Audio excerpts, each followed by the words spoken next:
This is Ryan Elliott for Boxing Social. We're in Glasgow, ahead of the World Boxing Super Series semi-finals. This evening, with me, bantamweight Commonwealth champion Lee McGregor. Lee, it's been a while. How you doing, mate? Yeah, I'm good. How's you? Yeah, I'm alright. Let's get straight to it. Only one place to start. You're fighting this evening on one of the best cards Scotland's ever seen, certainly in our lifetime. How does it feel to be part of something like that? Oh no, it's amazing for me. It's dream comes true type of stuff for me. It's also a bonus that I'm getting to see one of my good friends and old stablemates challenge for his first world title. So I'm just privileged to be a part of such a massive night for Scottish boxing. We'll come on to Josh down the line, but for now let's stay with you. I understand you had a bit of a nightmare with opponents this week. You talk to me a bit about what's been going on? Yeah, so obviously yesterday I turned up for the weigh-in, and about an hour before the weigh-in I was told my opponent was arrested at the airport, I think that morning, due to visa issues or something. So I just stayed calm, let my team deal with it, and we managed to get a new opponent. So the main thing is I'm in the ring tonight and I'm fighting and I'm back. Is it all part of the learning curve, dealing with these late opponent changes and adapting to different styles? I know certainly in the amateurs you were just thrown in there with whoever, not really having any time to prepare. Is that just all part of it? Yeah, no, of course it is. Obviously you've got to experience these things, and it'll do me in good stead for the future for sure. But it's more the fact just I'm getting back in the ring after being out for such a long time, and I want to show people that I've still been improving since my last fight. You know, there was a right big buzz about me about my last fight, and it's now sort of went quiet a bit from me being inactive. So I just chomping at the bit to get back in the ring tonight and really show that I'm still the fighter I was back in October, if not better. You recently relocated to Sheffield, to the Steel City gym. You mentioned you haven't really had a fight for a few months. You're determined to show everyone tonight, perhaps maybe the things you've been working on. Can you talk to me about that move? How's it been going? Have you been working on a few new things? Yeah, no, I've linked up with Grant Smith down at Steel City. I've been working with him for, I think it's just over 2 or 3 weeks or something. Not that long, but I've learned a lot in that short space of time. I'm improving, I'm getting stronger every day, I'm getting better every day, and I think that what Grant's been adding to my game is just going to make me an even better fighter than what I was. So no, I'm excited to show the fans tonight what I've been working on the past few weeks. You've got a Commonwealth title defence booked in. We'll come on to that. Let's stay with tonight for now. Your old pal and someone you look up to a lot, I know, Josh Taylor. How excited are you to watch him this evening in his defining fight of his career so far against Ivan Baranchyk for the world title? No, I'm absolutely buzzing for him. You know, I've seen how hard he works behind the scenes. No one sees this. Only people close to him or his team see how deep he really goes into camp and what he puts his body through.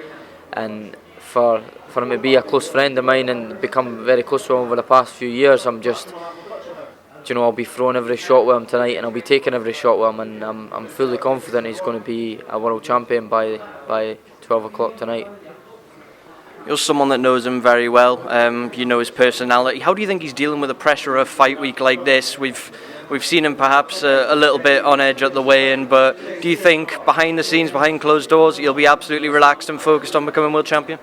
Yeah, no, I think so. He's obviously, we have seen before he does get riled up, but you know, when it matters and when he's in that ring, he's fully focused and he gets the job done every single time.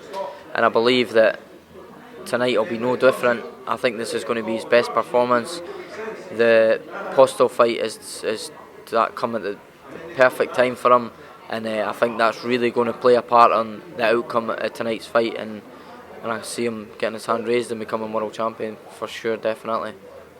Let's talk about the fight stylistically. Have you seen much of Ivan Baranchyk, and what do you think it is Josh has to do tonight to implement himself onto Baranchyk and snatch that title away? I just think he needs to do what he's been doing the past few years. Like, he's one of the most talked about fighters in Britain and in the world just now. So I just think he needs to keep doing what he's been doing since he's turned over professional. Obviously, I believe this is his toughest test. I've not seen much of Baranchyk, but I know he's a tough, strong man, come forward fighter. He's got a great coach in his corner, Freddie Roach. So they're not coming here to mess about. You know, they're coming to spoil the party. So he just needs to be switched on and don't let the crowd get to him, because I believe it's going to be really loud and rowdy in there tonight, and to be fair, he blocks it out quite well anyway, so I don't think that's going to play a part. If anything, it's going to spur him on and make him dig in if he has to. But he's got the right mindset. He's a cracking fighter, and he's sharp as attack. And I think that's what's going to be the outcome tonight. With Baranchik being a come forward fighter, tight guard. Josh loves to counter punch it, and like when he's in close, and I just think the snap and the speed of his style, he's going to break him down towards the end of the fight. There was a bit of doubt for a while as to whether Baranchik would fight. There was a reserve in place. Josh was always working towards this date in camp anyway. I think it was about a month out. He finally got the confirmation. It will be Baranchik for the IBF World title. As a fighter, do you think that'll have affected him in camp in any way at all, or do you think he's just that much of a pro that he can just get on with it regardless? Yeah, no, I don't think it's affected him. I know as well, but from speaking to him, that he was confident it was going to be Baranchik, and I think everyone was confident it was going to be Baranchik. It was sort of just the media outside of things, like the public. I mean, didn't know if it was going to happen because it wasn't being announced on social media, but the people inside of the boxing world quite think they knew that it was going to happen. Let's be honest, he's a world champion. He's not going to give up his belt. He's going to come over and fight, and he's contracted to do and fight where he's told. So, nah, I don't think it's affected him at all. As I say, I was preparing him at the start of his camp for this fight, and he's been training for I think 14-15 weeks or something for this fight. So he'll be in great shape and he'll mentally be prepared. And if anything, if it's going to affect anyone, all this muck up, it's going to be Baranchik that's going to be mucked up from it, because he's just went with a new trainer. He's only been one for 8 weeks. He's the one, if anyone, that's going to be affected by it. So I don't know if that's a tactic from that side of the team, but it's certainly no work, because Josh is prepared, as I said, 14-15 weeks, and he's in the shape of his life. Everyone can see that. So I think it's a wrong move if that was the tactic from them. But Josh Taylor wins tonight for me. Josh, in the early part of his pro career, took a very similar path to the one you're taking now. He was also very early on a Commonwealth champion. He went on and came through, what was dubbed a 50-50 domestic fight. He fought former world champions. He obviously overcame Postal. That was a really difficult fight for him. He's now in the World Boxing Super Series, although still fairly early into his professional career. Do you look at someone like Josh, who's obviously a very good friend of yours, and think, I want to follow that path. I want to be next as well and be part of these huge nights? Yeah, definitely. I've said that since I turned professional, that he was the man that I wanted to look up to, and I wanted to follow in his footsteps, and I've done it up until now, and I'm still going to keep on doing it. It's just going to be a slightly longer process with me because of my age. I'm only 22 years old. Obviously Josh is a bit older. He had a lot bigger amateur background than me as well, so there's plenty of time on my side. I have moved fast in my first 5 fights, and I want to keep moving fast, but that's why we've got teams around us to keep us grounded and decide. If it was up to me, I would be wanting to fight for world titles right now. Whether I'm ready or not is a different story, but that's just the mentality of me and my attitude, that I'm a fighter, I'm a born fighter, and that's if it was up to me, as I say, I'd like to fight for world titles as soon as. But that's why we've all got teams, that's why we've all got managers, and I believe with MTK advising me now that they're going to do what's best for me, and I'll be challenging for big titles, and very, very soon I believe that I can have a big fight this year, British Commonwealth titles and all Scottish Showdown with hopefully Cash Farouk. There's big fights out there for me, but as I say, I just need to keep working in the gym and keep improving and keep training how I have been, and it'll all come together. Just a final bit on tonight's show. Elsewhere in the bantamweight division, we've got a fantastic matchup for the IBF and the Ring Magazine titles between Inoue and Emmanuel Rodriguez.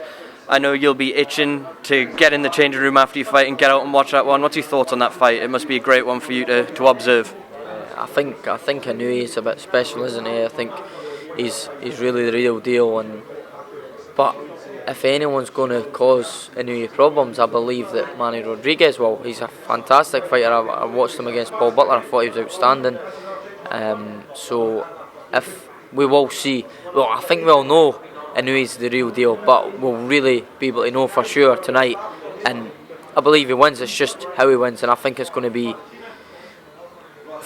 To be fair, a few weeks ago when I was asked predictions, I was thinking Inoue on points, but the more I've watched recently, obviously a lot of people have been sharing Inoue's highlights just where I'm been fighting tonight, and I've watched him a bit closer, and he really is scary. Like I genuinely think that it's going to be no different from the rest of his fights. It's like he just touches people and they're absolutely gone. So I just think he'll win by KO tonight, but he will get tested, I believe, in Rodriguez. So as you say, I'm absolutely buzzing to just get my fight out of the way and then look forward as a fan to a fantastic night of boxing. Obviously, as you said earlier, it's biggest in Scotland in our lifetime anyway, by a mile. We were just talking about Inoue off camera. He's already gone through, I think, 3 divisions. He doesn't seem to be slowing down at all. He even looks great at bantamweight as well. You even mentioned you'd want to spar him just to feel that power and see just how freakish it is. Do you think he's got a couple more weight jumps in him yet before we start to get some serious tests? Yeah, that's what we were saying. He doesn't look like he struggles at all to make bantamweight. He looks in fantastic shape, and his face doesn't go in at the weight, or he just looks so comfortable at that weight. So, but at the same time, if he's not getting any tests at bantamweight, then I think he would be okay to move his super bantamweight. He's got the frame to fill out more, and that's where we're going to see him get tested. So maybe featherweight, he's that special a fighter. You know, we need to see him go up through the weights, and of course, in a few years' time, that'll maybe be a bonus for me, because I'll be able to get a chance to win his world titles at this weight. But do you know what I mean? I think we're going to see him get tested when he moves up in weights. I think he's obviously very, very special at bantamweight, and I don't think there's anyone really that can beat him in the world just now at this point. And obviously in a few years' time, when I hopefully get to world level, I believe he'll be well away from me. He'll be either moved up in weights, or who knows. He's that special a fighter. He could do something exceptional that fighters haven't done before. So I'm excited to see it, definitely. Now, God willing, everything goes fine tonight. You've got yourself a Commonwealth title defence booked. Scott Allen, I know someone you've tried to get in the ring before, someone who's done a lot of talking with yourself online. Talk to me about that fight. Yeah, obviously, as you say, fully focused on tonight. 6 rounds, getting back in the ring, get rid of the perfect, just what I need at this moment in time, and then it's right back into camp and obviously focus on this Commonwealth title defence against Scott Allen. Yeah, he's used his mouth, he likes to talk, he likes to speak, so I'm just looking forward to seeing him back up his words. And 5 weeks, the weeks are ticking by, the night's getting closer, so I just hope that reality doesn't hit him like it did last time, and he picks up a cold again. So fingers crossed he keeps away from all the flus and the bugs, and we see him in the ring on the June 22nd. I know Scott Allen once said of you that you'll try and avoid all the other bantamweights in Scotland as you're coming up. He's fought Cash Farouk twice, the British champion. That's a fight that always seems to be linked with yourself. I think it'd be a big fight for Scotland, as you're well aware. Do you see that fight happening in the next few months? If you come through Scotland, is that something you'll be actively pressing for? Yeah, I think, well, as you say, with Scotland saying that I was going to avoid all the bantamweights in Scotland, I think that's the most craziest statement I've ever heard, because I've made it clear from day one that I want to fight all the top boys, the top guys in Britain, and we even started with him in my third fight as a professional. So if I'm going to avoid it and my opponents have been handpicked for me, then that's him just saying something bad about himself. Because if my opponents have been handpicked for me, why are they handpicking him? Because he was meant to be my third fight. I'd done 2 4-rounders and we were stepping right up to 8 rounds to fight him. So I really don't understand. I think the boy is actually quite deluded, to be honest. But going on to Cash, totally different man compared to Scott. I've got great respect for Cash. We've grown up in the amateurs together. Fantastic fight for Scotland. He seems just as keen as me to get the fight on. So if I defend this Commonwealth successfully, he'll obviously have his third defence if it's British, and he's won it outright, which I believe is what they want to do before they fight me. And then everyone can really look forward to a big night towards the end of this year. And I believe that it'll sell out most arenas in Scotland. So a few tasks ahead of me, so is he, and then we can sit down with my team and definitely that's what we're pushing for. I believe that's what they want as well. So it has to happen, and I'm worried that the fans don't get it because they hold out too long. So let's hope they stick to their word. Right, you just want to win the belt outright, defend it 3 times. The third defence doesn't. I can understand they don't want it to be against me. Fair enough. Get that one outright as soon as, and then let's talk. Let's get it done. All right, Lee McGregor, I won't keep you too long because I know you want to maybe relax before you head over to the venue, but thank you very much for speaking to Boxing Social. Thank you very much. Cheers, mate.